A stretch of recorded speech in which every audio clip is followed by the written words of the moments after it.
नमस्कार डिजिटल दुनिया के दोस्तों, मैं हूं अगेन आपका होस्ट और आपका दोस्त मनीष। आज हम ब्लॉकचेन की दुनिया में ना बहुत गहराई से जाने वाले हैं। कुछ ऐसे कॉन्सेप्ट्स को समझने की कोशिश करेंगे जो हमेशा से ही रहस्यमय रहे हैं, या रहस्यमय माने गए, आप ये भी बोल सकते हैं। अगर आप प्रूफ ऑफ स्टेकिंग या लिक्विड स्टेकिंग जैसे शब्दों से कभी कंफ्यूज हुए हैं तो आप सही जगह पर हैं।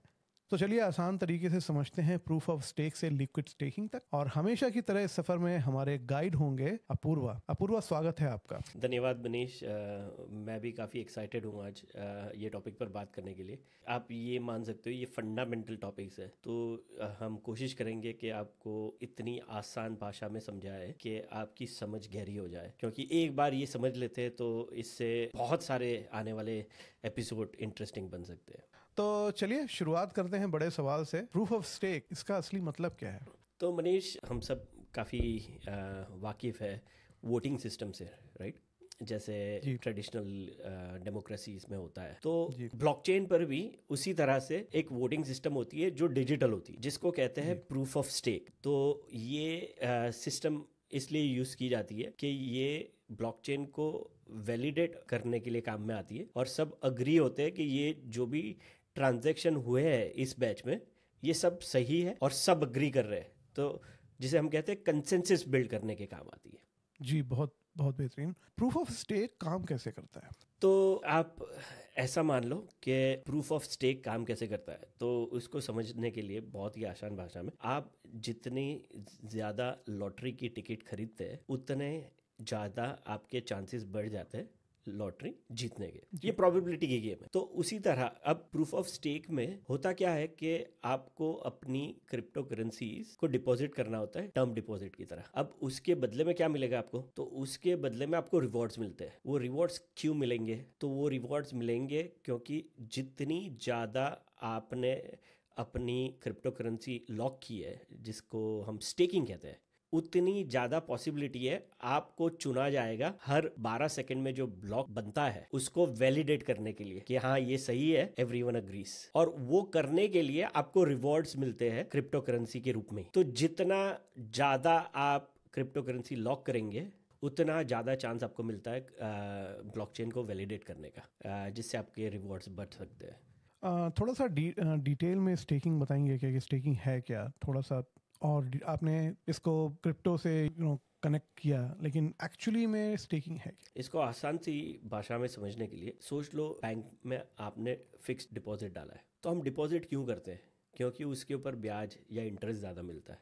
तो ब्लॉकचेन को चलाने के लिए और सिक्योर करने के लिए ये मैकेनिज्म है। तो इसका मतलब क्या होता है कि जो सबसे ज़्यादा अपनी क्रिप्टो करेंसी या डिजिटल असेट को लॉक कर देगा उसको चांस है क्रिप्टो ब्लॉकचेन को वैलिडेट करने का कि ये ट्रांजैक्शन सही में हुआ। अब इसके साथ एडेड बेनिफिट ये है कि अगर मैं फाउल प्ले करता हूँ, यानी मैं कोई शैतानी करना चाहता हूँ और मैं गलत ट्रांजैक्शन को भी अप्रूव करना चाहता हूँ, तो मैं कर नहीं सकता। आइडियली कर सकता हूँ बट मैं नहीं करूँगा, क्योंकि मैंने बहुत बड़ी डिपॉजिट रखी हुई है। अगर मैंने शैतानी की तो मेरी स्लैश हो जाएगी या मेरी डिपॉजिट जब्त हो जाएगी। तो ये मैकेनिज्म है कंसेंसस डेवलप करने का, ब्लॉकचेन को सिक्योर रखने का, और उसके साथ रिवॉर्ड भी पाने का, यानी मुझे कमाने को भी कुछ मिलेगा। तो ये जैसे जैसे नेटवर्क बढ़ता जाता है वैसे वैसे लोग क्रिप्टो करेंसीज ज़्यादा स्टेक करना शुरू कर दे रहे हैं, क्योंकि उनको रिवॉर्ड्स चाहिए, क्योंकि नेटवर्क इफेक्ट जिसके हम आम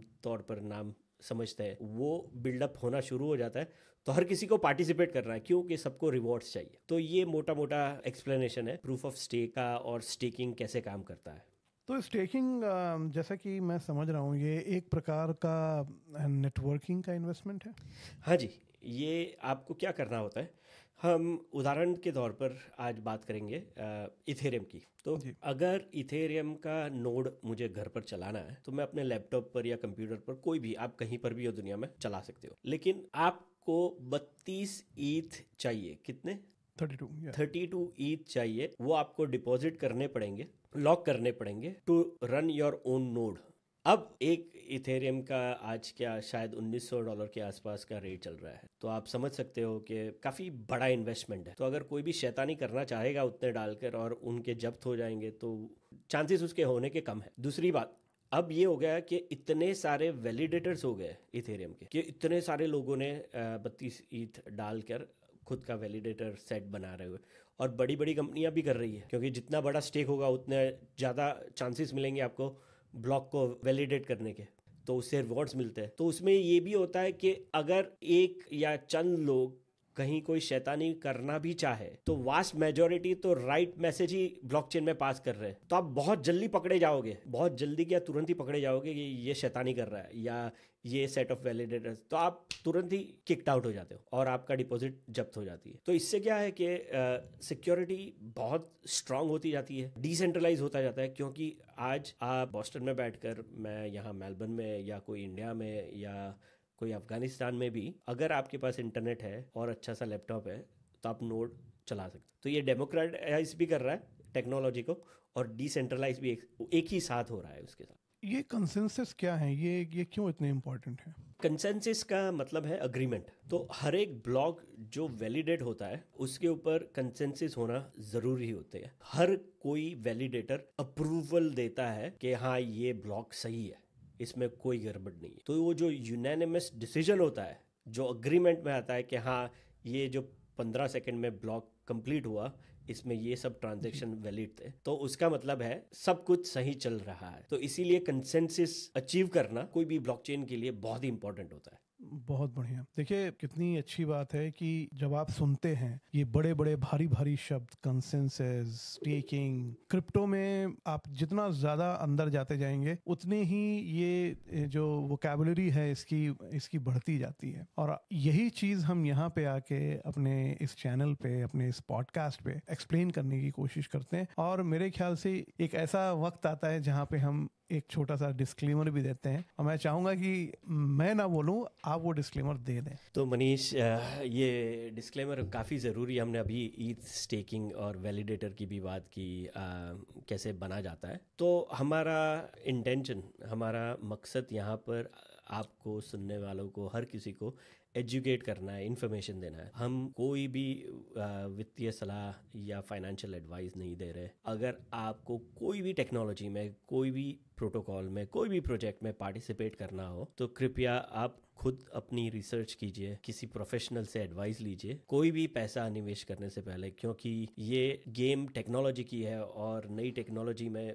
अमूमन हमने देखा हुआ है कि 95% चांसेस है कि जो आज है कल नहीं है। तो आपको कोई नुकसान ना हो, ये सबसे बड़ा इम्पॉर्टेंट थॉट प्रोसेस आपका होना चाहिए कि जो भी काम आप करना चाहते हो उसमें आपको पूरी तरह से समझ के घुसना है। आपने वैलिडेटर का नाम लिया, चलिए अब ये बता दीजिए कि वैलिडेटर का रोल क्या होता है। जैसे हमने अभी बात की, वैलिडेटर का काम होता है, वो गोलकीपर होता है, या उसको गेट कीपर कह सकते हैं। तो हर एक, मैं, आप, दुनिया में हज़ारों लोग, लाखों लोग इथेरियम पर, फिर से उदाहरण लेते हैं इथेरियम का ही, ट्रांजैक्शन कर रहे हैं, राइट। आपने NFT खरीदी, या आपने डिसेंट्रलाइज फाइनेंस में स्टेबल कॉइन डिपॉजिट किए, लेंडिंग किया या बोरोइंग किया, कुछ भी किया, तो वो ट्रांजैक्शन 15 सेकंड की बैच में इकट्ठा होकर एक साथ इथेरियम ब्लॉकचेन पर वैलिडेट होने जाते हैं। तो वैलिडेटर जो होता है, जैसे हमने अभी बताया, आपको 32 ईथ चाहिए मिनिमम एक नोड रन करने के लिए, टू बिकम अ वैलिडेटर। तो उससे क्या होता है कि आपको मौका मिल जाता है कि आप ट्रांजैक्शन को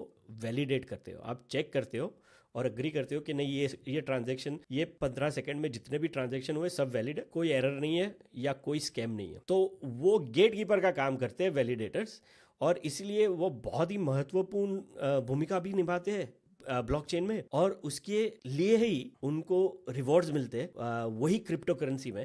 जैसे अगर आप ईथ के वैलिडेटर हो इथेरियम के, तो आपने 32 ईथ तो डाले, बट उसके सामने आपने जैसे अगर आप चुने जाते हो वैलिडेट करने के लिए ब्लॉक, तो उसके ऊपर आपको फीस मिलती जाती है। तो अमूमन हमने देखा है कि करीबन वो 4.5-5% रिटर्न देता है। मैं इसको एक लाइन में समराइज करने की कोशिश करता हूँ कि वैलिडेटर चुने जाते हैं किसी, ये जो ट्रांजैक्शंस हो रहे हैं ब्लॉकचेन में, उन ट्रांजैक्शंस को वैलिडेट करने के लिए। और आप वैलिडेटर तभी बन सकते हैं जब आप 32 ईथ मिनिमम आपके पास हो। इसको दूसरे शब्दों में ये भी कह सकते हैं कि आपके 32 ईथ स्टेक पे हैं, और यही स्टेकिंग है। जी हाँ। और इसीलिए चूंकि आपके 32 ईथ स्टेक पे हैं, आप जो भी ट्रांजैक्शन वैलिडेट करेंगे अपनी पूरी ईमानदारी से और पूरी इंटेग्रिटी से करेंगे, उसमें कोई गेम नहीं खेलेंगे मार्केट को ऊपर नीचे करने के लिए, और यही वैलिडेटर का रोल है। और आप जितना वैलिडेट ट्रांजैक्शन करेंगे उसमें आपको कुछ कमीशन या कुछ इंसेंटिव्स मिलते हैं जो आपको वापस उसी करेंसी में मिलते हैं, तो इसलिए लोग चाहते हैं कि वो वैलिडेटर्स बने। जी बिल्कुल सही कहा। मुझे लगता है कि आपने संक्षेप में इतनी अच्छी तरह से इसको समझा दिया जितना मैंने भी नहीं किया था अभी। नहीं आप तो आप गुरुदेव हैं, और हम थोड़ा थोड़ा जो आपके हाथों से जो प्रसाद छन छन के आता रहता है उसको हम बटोरने की कोशिश करते हैं। आगे बढ़ते हैं। अब देखिए, हम स्टेकिंग की तो बात कर ही रहे थे, ये लिक्विड स्टेकिंग क्या होती है? अब हम आ गए हैं बहुत ही दिलचस्प मोड पर। तो बेसिकली स्टेकिंग में ये हो जाता है कि हमने फिक्स डिपॉजिट में पैसे डाले हुए हैं। तो फिक्स डिपॉजिट का मतलब ही ये होता है कि आपके फिक्स है, यानी लॉक हो गए। अब आपके पास लिक्विडिटी खत्म हो गई नहीं, ये 3 महीने के लिए हो, 2 महीने के लिए हो, 1 साल के लिए हो, उस दरमियान आप अपनी राशि को छू नहीं सकते। तो स्टेकिंग भी इसी तरह काम करता है। तो इसे क्या होने लगा कि ये महसूस होने लगा डिजिटल दुनिया में, ब्लॉकचेन की दुनिया में, वेब3 की दुनिया में, कि यार ये बहुत ही रिसोर्सेज को लॉक करके बहुत ही डिप्राइव कर रहे हैं हम, क्योंकि जो वेब3 की इकोनॉमी है उसमें बहुत बड़ी दुविधा हो गई है। क्योंकि अगर मान लो कि कोई भी ब्लॉकचेन को 30 to 35% क्रिप्टो करेंसी स्टेकिंग में लग सकती है, क्योंकि जितनी ज़्यादा लगेगी उतना नेटवर्क ज़्यादा सुरक्षित हो जाता है, राइट। तो अब वो लॉक हो जाती है तो उसका कोई यूज़ नहीं रहता है, तो उसका कोई काम नहीं होता है, तो वो वेस्ट हो रही है एक तरह से एनर्जी। तो निजात हुआ लिक्विड स्टेकिंग का। तो इसको हम एक और उदाहरण के तौर पर समझाएंगे, लेकिन ज़्यादा गहराई में नहीं जाएंगे, क्योंकि उसके लिए आपको देखना पड़ेगा हमारा अगला एपिसोड, क्योंकि वो बिल्कुल सिर्फ इसी टॉपिक पर है, लिक्विड स्टेकिंग के ऊपर। तो इन शॉर्ट मैं बताता हूँ आपको कि लिक्विड स्टेकिंग को आप ये समझ लीजिए कि आपकी फिक्स डिपॉजिट है, और वो फिक्स डिपॉजिट के सामने आपको सर्टिफिकेट मिला हुआ है, और वो सर्टिफिकेट लिक्विड हो जाता है। आप उसको कोलेटरल के लिए भी यूज कर सकते हो, आप उसको बेच सकते हो अंडरलाइंग असेट के लिए, आप उसको कहाँ भी ले जाना चाहो ले जा सकते हो। और वेब3 की दुनिया में, ब्लॉकचेन की दुनिया में इसको लिक्विड स्टेकिंग कहा जाता है, क्योंकि अगर आपके पास, मैंने 32 ईथ जमा किए हुए, स्टेक किए हुए, तो मेरे पास रिसीट होती है 32 ईथ की, तो वो कंप्लीटली लिक्विड हो जाती है, और मैं उसको डीफाई यानी डिसेंट्रलाइज्ड फाइनेंस में कोलेटरल के लिए भी यूज कर सकता हूँ, उसको बेच भी सकता हूँ, मैं अपनी पोजीशन से निकल भी सकता हूँ, मैं कुछ भी कर सकता हूँ, क्योंकि